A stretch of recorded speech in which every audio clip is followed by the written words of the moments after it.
Ito tips ito sa mga kababaihan dyan para maiwasan nyo na kumalat yung mga video nyo sa kahit anong platform or website man yan. No? Pag mayroon kayo nakita na ganitong ilaw, lalagyan ng ilaw, mag-iingat kayo pag mayroong ganito, kulay itim. May kulay itim. No? Napakadelikado. Bakit? Spy camera po yan. No? No, spy camera. No? Meaning, kung ano yung ginagawa ni dyan, nare-record po yan. Meron po yung video. Kung sino yung nag-install nito, hindi nila kailangan lumapit dito para makuha yung record.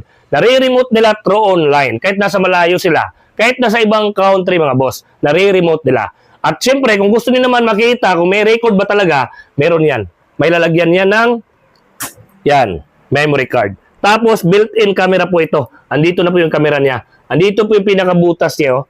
Ayan po yung pinaka-lens niya. Tapos, pag naka-install itong ganito, ayan, hindi niyo malalaman. Kasi para lang siyang screw. No? Parang screwdriver, no? Yung mga butas sa screwdriver. Ayan po siya, hindi niyo malalaman. Bakit? Napakaliit ng camera niya. Ayan po. Ayan.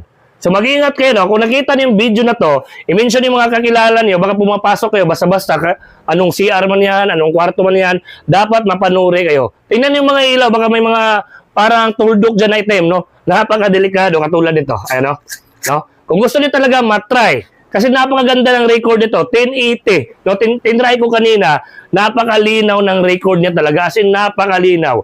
Kung gusto nito matry, nabili ko ito sa online. Nung makita ko kasi ito, binili ko agad para matest ko sa sarili ko kung totoo nga ba. At yun, na-confirm ko, grabe. Kahit nasa malayo ako, nare-remote ko siya online.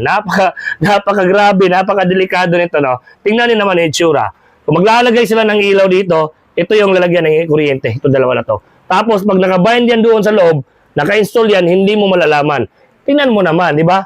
Oh, tingnan mo naman yung camera niya. Napakaliit lang ng butas. Tapos, pag nilagyan ng ilaw, oh, di ba? Kaya sa mga kababaihan dyan na pumapasok ng mga kwarto dyan na wala kayong idea, dapat mapanuri kayo. Tingnan niyo yung mga ilaw na yan, mga butas-butas yan na. Then sa mga gusto naman ma-confirm talaga, makita niyo kung gaano kaganda yung record niya. Nabibili siya sa online, no? Ilalagay ko dyan sa comment section kung saan ko siya nabili. At syempre, sa mga nakita itong video na to, mention yung mga kakilala niyo para ma-aware sila or share niyo yung video na to. Alright? Maraming salamat.